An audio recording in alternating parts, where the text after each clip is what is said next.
Devoid's story takes place during the events of Sonic CD. Sonic had blasted through the 7 zones that made up Little Planet in an effort to stop Dr. Robotnik's latest evil scheme, which involved building a strange robotic shell around the planet as well as chaining it to Earth. He had made it to Robotnik's final base, Metallic Madness, and was ready to defeat the Mad Doctor once and for all. Unfortunately for Sonic, it was too late. Robotnik sat there in his station mech, lifeless, as loud maniacal laughter filled the room. The booming voice of Robotnik echoed around Little Planet as he revealed to Sonic that he had failed to stop his true plan. You see, the strange robotic shell he had built around Little Planet wasn't just for looks. It was a mechanical body fused with the planet and built to host Dr. Robotnik's mind and soul, giving him the ability to harness the full ability of the Time Stones, in turn allowing him control over time and space. Sonic tried to fight back, attacking wherever he could hear the voice coming from. His efforts were fruitless, as Robotnik was invincible in his current state. Sonic had no other choice. Despite what Robotnik had said, he attempted to use the 6 time stones in his possession, which he collected on his journey to Robotnik's final lair. Sonic had hoped that with the time stones, he could travel back to before Dr. Robotnik had the chance to fuse with the planet. However, given Robotnik essentially was Little Planet now, this failed catastrophically. Robotnik's will over the Time Stones won out, and Sonic was erased from time by them. Robotnik had won, and using his new time manipulative powers, he seized control over the universe and dominated everything in the timeline. Sonic woke up in a void, covered in unbearable pain, surrounded by nothing but pure darkness. Where was he? Was he dead? Or worse? He could still feel himself. He still felt alive.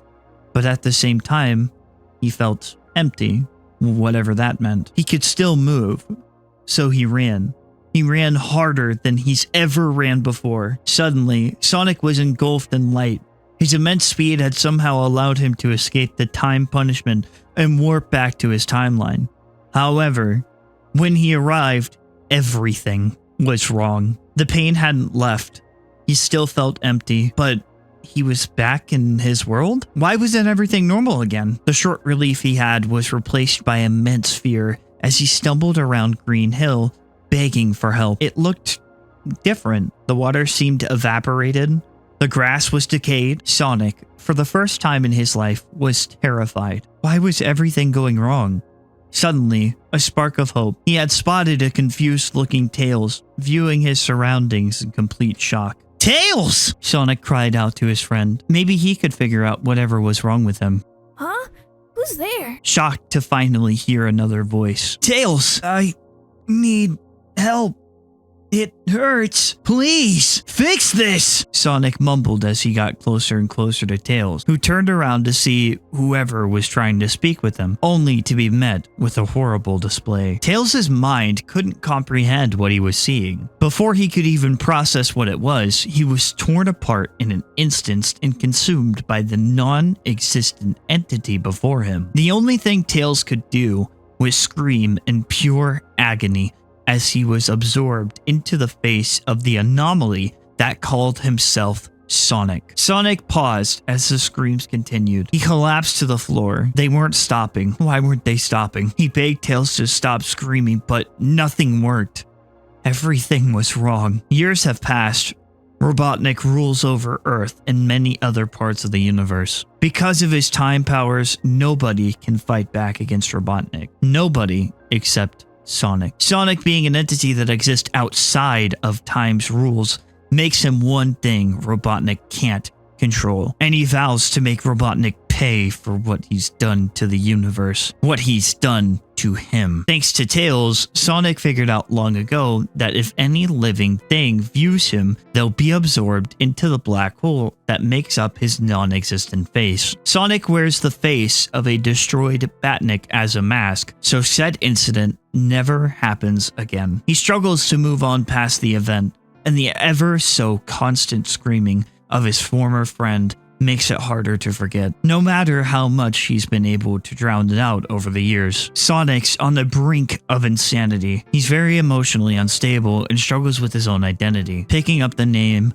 of Devoid as the name Sonic does nothing but cause him despair and disgust. No matter what happens, however, his one goal is to permanently destroy Robotnik, and he'll do whatever it takes to accomplish that. This story is really good, but I believe it is slightly outdated. This user gave me some updated story bits to Devoid, so shout out to you. The new story reads as follows, or at least what's new and what we have so far. This is read from DMs. I'm not entirely sure if it's public. Cherry Bun, if you see this and you feel a type of way about it, I will remove it from the video, but I'm pretty sure that it's okay to share it. The story begins in Metallic Madness. Sonic's dealt with multiple Eggman traps in the past. This time, Eggman's chained up Little/Miracle Planet to a mountain in Never Lake. Sonic has gone through multiple zones and now is in the last zone, the most mechanized section of Little Planet. One thing he's noticed is that Eggman seemed off. Things are in peril, even his own machines. But despite how bad things seemed, he hasn't given up hope. He counters Eggman at the end of the zone. In an anticlimactic fight, he goes down. He tries to speak to him, deliver his typical banter with Eggman, but there's no response. Eggman's not even moving inside the glass. He kicks the machine, launching the door open. Eggman's in there. At least, his body is. Sonic sees in there a husk of what used to be his rival, plugged to the machine, melded with it. Sonic barely has time to process this before laughter is heard all around him. Sonic is confused. Eggman tells him that this goes far beyond their little cat and mouse game. This is all a bit much for the hedgehog, and to make things worse, the pink hedgehog shows up when he told her to leave Little Planet back in Stardust Speedway. Things start collapsing around them as Eggman finally takes control of the whole of the planet. Sonic carries Amy away to safety and tells her to gather as many animals as she can and escape. He says he has a plan. He does not have a plan. He knows Eggman has always considered him a threat. If he can distract him just long enough under the guise of him having a plan, then Eggman will give the rest enough time to escape. So he begins running as fast as he can. He runs around Little Planet at light speed, going through the wrecked remains of each zone. Going to the past is out of the question. The signs are broken. A hologram of Eggman appears in front of him floating. He asks what he intends to do. Sonic responds in his usual snarky tone. Tells him that he has a plan to fix all this. Eggman is curious, but tells him this is pointless. Time is already in his control. That's it! The Time Stones! Sonic attempts to try and call upon them like he does with the emeralds. This is sure to work, right? Eggman immediately notices this. He tells him that it won't work, that they're under his jurisdiction. He tells him that Sonic is nothing more than a rat, a tiny little speck in the way of his plans, but something he must get rid of nonetheless. Their little game is over, and Sonic has lost. Before Sonic has time to question this, the Time Stones immediately backfire due to Eggman's control. Instead of allowing him to fix this, he's erased from existence itself, his scream ringing for a second before nothingness. Goodbye, my old adversary. As Amy and the animals climb slowly down the chain, Little Planet's shell begins to break loose. They manage to escape, but Amy is hurt. Regardless, she keeps Sonic's words in mind. She needs to protect the animals. Sonic will be back eventually, right? Suddenly, Sonic is awake. At least he feels awake. However, he feels awful. The type of feeling when you're spacing out so hard you don't feel real. Except it's constant, searing, and agonizing. Nothing but darkness around him as memories form landscape and quickly turn to dust. He doesn't know what to do or how to make it stop, so he keeps doing what he knows best. What he was doing before this happened. He runs. He keeps running. As fast as he can. He feels something. Just needs to. A light appears in front of him. Suddenly, he's back on Earth, on the ground, on his knees. He's escaped, but something's wrong. He still feels like he's in there. like he never left. It still is unbearable. He stumbles around Never Lake and South Island. Something's wrong. The grass is dead. The water is gone. He couldn't have been gone for that long. It was just a few seconds. Or was it? The concept of time doesn't feel like anything to him anymore. He needs to find Tails. Maybe he can fix this. And that's where the newer story ends, but I wanted to read it in full as to give an idea as to the subtle changes, like including Amy, like she is in Sonic CD, and it just goes into a bit more detail as to how everything plays out, but the same concept is still the same. It's also worth mentioning that this story does have a name called Sonic Made a Bad Future. Yeah, that's pretty fitting. The first story I got off the Sonic Oddities wiki. Mr. Greenbean has sent me the rest of the story through DMs directly written by Cherry Bun. And like I said, if that is problematic, I will remove that section out. I hope I'm not leaking any secret lore tidbits. I'm pretty sure everything is the same. Regardless, Devoid isn't technically in EXE, though he was going to be in the cast of VerseSonic.exe, but it was cancelled. This is one of the most interesting takes that I've had the pleasure of reading. And while I'm at it, I'd like to say that this won't be a replacement for the current videos that I do. I would like to try to do a couple more story times so that way we can get a bigger picture. The summaries aren't going anywhere, but I think I want to start putting them in different videos or separating them.